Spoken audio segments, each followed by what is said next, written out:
Welcome to the Divine Fingerprints podcast. This is our very first episode, and my name is Andy Traeger. I'm a college counselor for a high school in New Mexico, and I'm excited to welcome our very first guest, Bob Goff. Hey, I'm stoked to be on this thing, Andy. Thanks for including me. Absolutely. So, Bob wrote the book Love Does, and that was a big inspiration for this part of the journey for me. So, I read that a significant number of years ago and then quit my job and became a high school teacher. So, Yes, good on you. it's pretty cool. And then we met in Alaska on a Michael W. Smith cruise. We got to visit in Glacier Bay, and you got to hear me sing, which is, I'm apologizing in advance that you had to listen to that. No, you're good at that. Been fun to get to know you over the years. And so we're gonna talk about divine fingerprints today, and this idea that was actually in Love Does, and you've written about it a couple times in Catching Whimsy as well. What are divine fingerprints to you, and why are they important? Yeah, I think for me, because faith guides my steps, and whether you're listening and faith guides your steps or not, I think these would be true. But it comes from the beginning of the book of Acts, and it's Paul talking to a buddy of his named Theophilus. And Theophilus means lover of God. And he said, look for many convincing proofs that Jesus is still alive. And so for me, it just feels like that's like dusting for fingerprints. Because if you dusted for fingerprints where I am right now, you'd find some of Sweet Maria's fingerprints. You'd find my kids. You'd find some grandkids. Those would be sticky fingerprints with like cotton candy or whatever on them. Old pieces of apples. But that dusting for fingerprints is like, look for a little bit of the divine, what's left behind, the residue of faith. I like in the Old Testament, they talked about like somebody who wanted to see God's face. And God said, you can't take it. I was almost thinking like Nicholson, like you can't handle the truth. So he said, but what I'll do is hide you in this cleft of a rock, and I'll pass before you, and you can see where I've been, not where I'm going. So I really like that idea that we're looking at evidence of where God has been in people, in places, in circumstances, and I think it really enhances our lives. Absolutely. We've all played show and tell, and God tells us all these things in the Bible. And in some ways, the fingerprints are the show where he shows us himself and shows us that he's still doing these things in our lives today. And not just, he wasn't just the God of the people that are in the Bible 2,000 years ago, but that he's still interacting with us. Yeah. So there's evidence, and that evidence, so you can think of these as like little lights. If you wanted to see a runway, it would just be all of the lights that are pointing in a particular direction at night. I'm a little pilot, and so every year you have to do a check ride and go out at night. And it's just a different thing because you're just like not seeing any of the features, you're just seeing the lights. But you can always tell the runway. And think of the evidence of Jesus, the evidence of the divine in your life is already in the circumstances and the people and the opportunities and the failures and the setbacks and the thing. They're all tend to be pointing in a direction, and you want to just see what direction that is. And that's your direction. Well, let's just keep going in that. What's your next courageous move? The critical part is it's not evidence just so that we keep looking backwards. God might want us to look backwards in the idea of seeing him, because these things are sure easier to see in the rearview mirror sometimes, at least what he wanted us to get out of it. But I think it helps us to trust him. Just seeing the evidence of him in our lives when you go forward, it's like, I could be more courageous. I can be braver knowing that God's with me, just like he said he would be. Yeah, think about most of the decisions that you and I make, Andy, are going to be motivated by either fear or love or a combination of the two. So maybe you do a job that you're doing because you fear being evicted. You don't do the job, you can't pay the bills, you're living in the back of your car. If you saw my old Ford pickup truck, that would not be a good outcome. So it might be motivated by fear, but there's other things you do that aren't economically wise decisions at all, but they're motivated by love. And so you go like, I don't care what the costs are, emotional, financial, otherwise I'm doing it. Like I remember meeting Sweet Maria. I was in law school and I was a busy guy until I met her. Then I had all the time in the world. So fear or love or a combination of those. So I want to think when you're looking at evidence of the divine, You might go another level and say, now, are the things that I'm doing, what are the origin stories of those? Like, so is this out of a fear of rejection? Is this a fear of something else? Why are we doing what we're doing? I put my cell phone number in the back of 3 million books. And so I get quite a few phone calls. Isn't that awesome? I appreciate that because I've been a few of your phone calls. That's You've awesome. I been the like same. it. Yeah, I get a normally, bunch of them though. yeah, this is it's different for me because every time we called you, I've let all my students ask you questions. I Fun. didn't get to come up with any myself, so this time I get to come up with a few questions. So I like that. Well, that would be if you were to apply this fear or love matrix to that. I'm not answering because I'm afraid nobody will call. I'm answering because I want to create for people a reminder of what is really true, that we are incredibly available to one another, or we could be. So I just love that idea that I get these reminders 30, 40 times a day when the phone rings from people that I haven't had a chance to meet yet, that they just wanted to say hello. They just wanted to know if the phone number in the back of the book was true. And as soon as they answer and hear hello, you've just answered every question they had. They just wanted to know if it's really true. And maybe you and I, in the way that we show up for people, can answer the question people have. They want to know, will you be really authentic? Can you really be you, or do you have to be somebody else? right. I think back to even just reading Love Does as a divine fingerprint because I read it originally. I was looking for Christmas presents and somehow I ended up buying one for myself in addition to whoever I was buying the Christmas presents for, as we all do. But then I read it and my father passed away right within the same few weeks and ended up reading it again afterwards with a different perspective from that happening. And the intro about how a lot of people just have these ambitions and don't ever get around to deciding to do them was so impactful because that was me, Huh. just so in that position of, oh, this would be a great idea. I'd been thinking about teaching for years and finally just decided, okay, within 2 months, I quit my job, started the teaching licensure program. And 10 years later, I've had thousands of students come through and Bingo. that's the divine fingerprint. And that's, I you know, love that. And so it isn't motivated by the finances. You're not saying, hey, I really want to make the big bucks, I'm going to be a teacher. You go like, sure. no, it's totally motivated by love, to say this is actually going to be such a great legacy move. I'm going to take my short time here. I'm going to invest in young people during their short time here, and we'll see what it is that they do with their beautiful lives. I think that's a power move. That's kind of impact that billionaires were hoping they could make, but very few of them get to make. Sure. We created a Divine Fingerprint Scholarship 9 years ago, I think. And so we've gotten to give some money to 27, I believe, high school students that were needing something to go to college. So it's just amazing how love multiplies itself. I love it. And so maybe to that point, the way to see how divine fingerprints work out, you just see like, what did it turn into? And we don't keep track of that for good and bad reasons. I did something for an institution and I said, you don't have to pay me, I'll just do it. And I did that same thing for 20 years. I'm being elliptical because I don't want to throw them under the bus. But when it was all done, I just said, well, who did you give those scholarships to? All the money you were going to give to me that I just said, throw into the pot. And I didn't hear from them. And then I got a call back and they said, actually, we never gave it away. For 20 years, I've been paying taxes on that. They were 1099 me every year, but it never went to anybody. I'm like, oh, dude, you owe me big time. You don't owe me a thing, but I'm going to find 2 people. We're sending them to your institution. And I don't care if they can't spell cat, you're sending them through for free. So the idea of keeping track, being aware of what it is, again, if faith guides your steps to see where God is on the move. If you just love humanity, just say, where have you seen beautiful things unfolded in people's lives? And then take notes. I'm a big note taker. I know you and I have spent a lot of time talking about that. We have a neighbor who has a brain tumor, and this tumor has been around for a long time, like 10 years or more. And she's actually come up with a name for the tumor. I forget what it is, but it's like they made peace with one another. Like, you're cohabitating with me, so we might as well get along. Well, she ended up spending quite a bit of time indoors, understandably.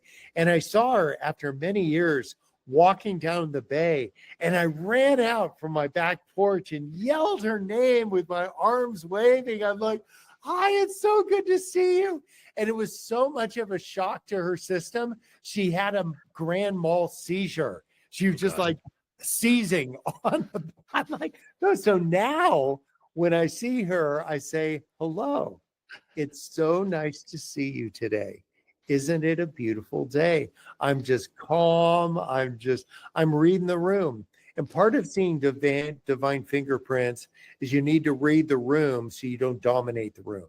Does that make sense? How you tell me how that works for you when you kind of read the room and know that you're not the biggest, loudest voice in the room.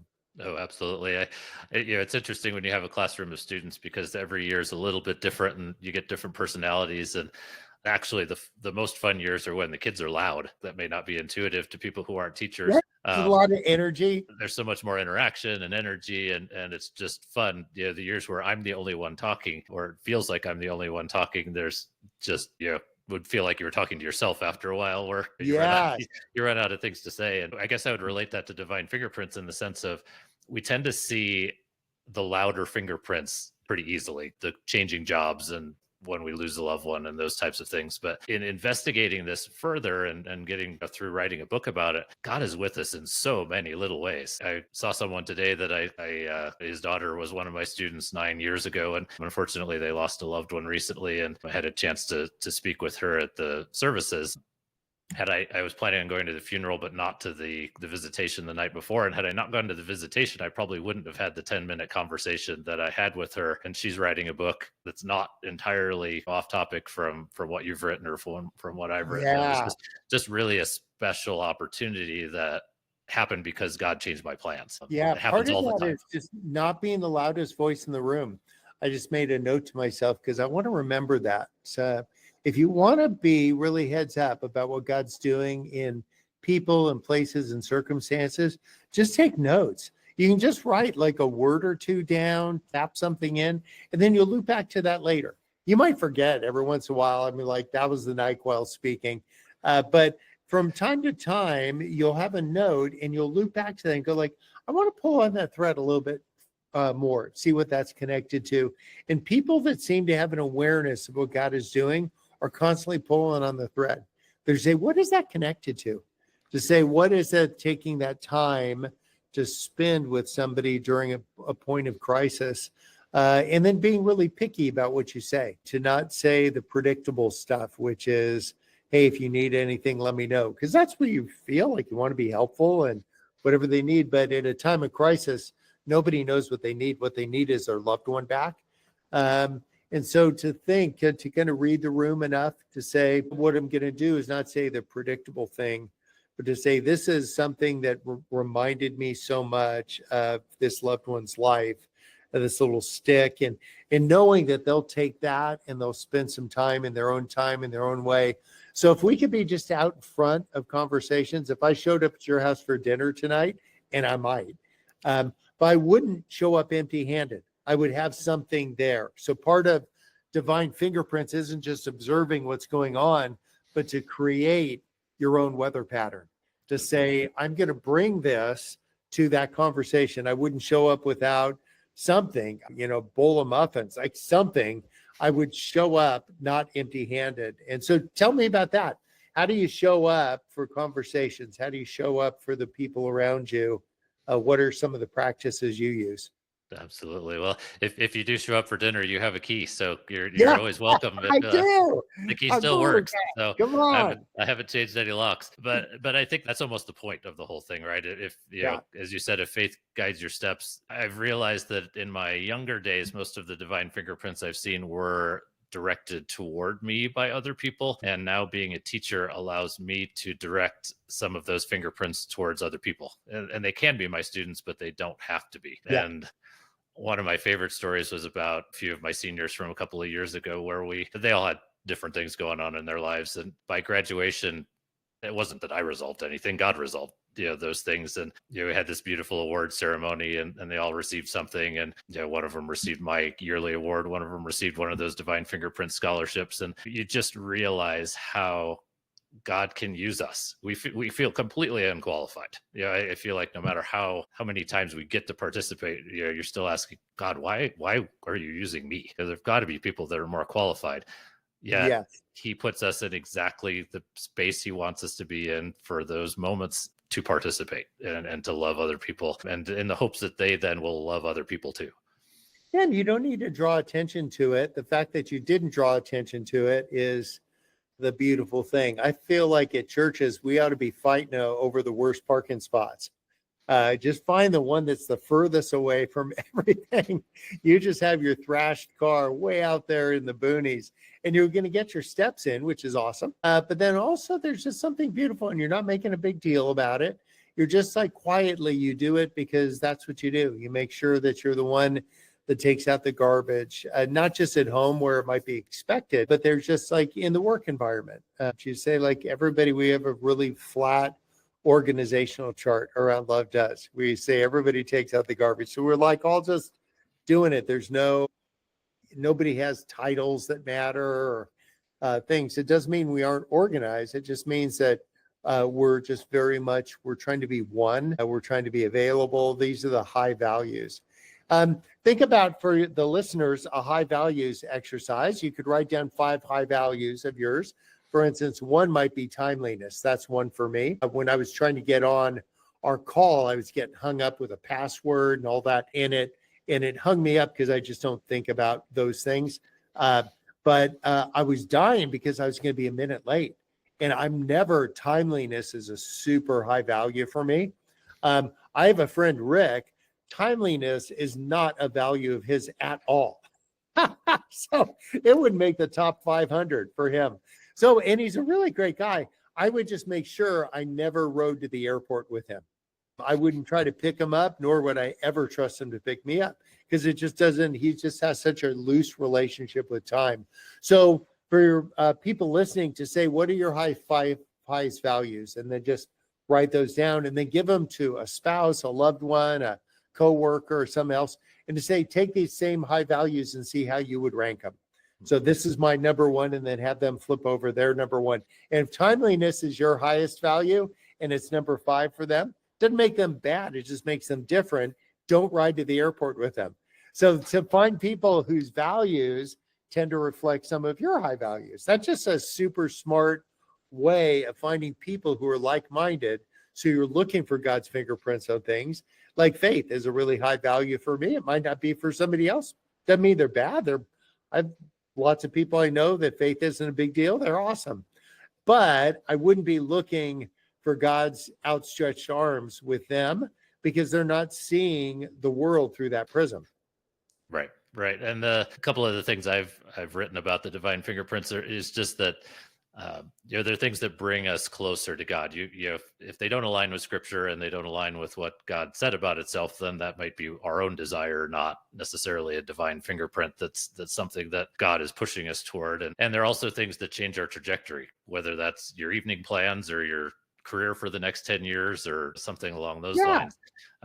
We've all had those moments, and for the listeners, that might be something to kind of think about. It's like, were there places in your life that you called coincidence, or a lucky break or something along those lines? Because as you said, if faith guides your steps, there's a pretty, basically what God's telling us is that he was involved in that he wanted that change to happen, and he wanted that step to happen. And that the Bible doesn't talk much about luck, but it does talk about God's intentionality a whole lot. Yeah, I really like how he drops people and opportunities. We got dropped in each other's paths and have become friends, or to get into mischief now. You can get out. I'm thinking about a call earlier today I made to somebody to say, it isn't like some, crazy mystical, like God told me to tell you. He's just a great guy. And I gave him a call to say, hey, I think we ought to do something in the next year or two. I don't know what that'll look like, but I wanted to plant that idea with you, and I'll circle back in a couple of weeks, and you give it some thought in a couple of weeks and see if there's something we want to try. So you could plan out. It's not just that you stumble upon God's fingerprints, that you've had people that you've met in your life, and you say, it'd be fun to do something, just like you and I were doing a podcast together. You might say, I want to do an adventure with this person. So give them a shout. Say, let's do it. If there's not an adventure somebody else is putting on, then make your own adventure. and say, hey, let's go to the Serengeti, or let's go downtown, or I've got a 71 Volkswagen bus and it can cart a couple like containers with coffee in it. So just go down and feed some people some coffee when they're thirsty or when it's a little cold. Problem in San Diego, it's never cold. Right. So you have to wait for a cold snap. It's like Let's say, 75 in the middle of the winter. let's say we've got that opportunity today. We've got some snow flurries, which doesn't happen that often in Albuquerque either. But Yeah, you need a 1971 Volkswagen bus. right. That I meant to mention at the beginning that you've got a new book out called Catching Whimsy, and that it feels like a whimsical idea, and all those different ways that you mentioned to just to show love to people. Yeah, you know what I didn't realize? One of the outcomes with each of these little devotionals, I'll give them something to do, like give somebody a call who has made an impact in your life or something. And evidently that was the one from today, because I'm getting all these calls from my old friends I haven't talked to in years. And they're saying, I felt like this message is for me. I'm like, I'm going to seed that into all my books. If you know anybody named Bob that you need to call right now. So I really love the idea of being part of somebody's adventure. I don't need to control the outcome, but like you, I want to influence the outcome. I think that's why you're an educator. You're not trying to control it. You want to influence it. Absolutely. Well, I mean, you hope and realize that God's controlling it, and Yeah. that our surrender is really what drives that bus, that God's driving, to work for other people. Yeah, you just need to know what you're going to say yes to and what you're going to take a pass on. I'm trying to drop a couple pounds just because I've been so sedentary writing these books, and it's easy just to pound like potato chips while I'm doing it. And so it's something as simple as that, just like what he's saying yes to and what he's saying no to. So I can just take a pass on things that don't look like broccoli. Right. I feel that I've definitely gained weight during the writing process myself. So yes. Oh, it's guaranteed that you're going to get 5 on a uh, good day and 10 on a bad day. I think I've had the bad day and not the good day on that one. So I wanted to ask you one question that's more related to the Dream Big framework. You have been so encouraging to so many people about dreaming big and discovering these ambitions. How did you in your life decide to dream big in your own ambitions? Part of it is just realizing that the brevity of life. Sometimes you go to somebody else's funeral. I mean, you're going to attend your own, but you just won't be much of a participant. But having seen some people that are passing, and I thought they lived beautiful lives, but they were always kind of interrupted, even when they were old. I felt like with this time when you were ambulatory, I'm lucid most of the time, like what can we get done that will actually be lasting? And so backing into that, I started asking myself and friends, what do we do to really make an impact? And the impact I'm not trying to make, I'm not trying to be popular, or I want to be famous with my family, not trying to be famous with other people. I'm not going to be involved in disputes, which is kind of weird for a trial lawyer to say, but I'm not going to be the loudest voice in the room. I'm not going to try to outshout anybody in faith communities or outside. Just not going to engage during my brief period of time here. I'm just not going to spend it arguing with people. I love that scene in A Bug's Life where the fly only has one day to live, and he says, I only got a day to live and I'm not spending it here. And he leaves the tent he flew into. So I feel like I've flown out of a lot of tents that I just go, I'm not mad. I think you guys go do whatever it is that sounds like a good way to spend your day. Then no judgment in that, but I'm going to do something else. I'm chasing different butterflies.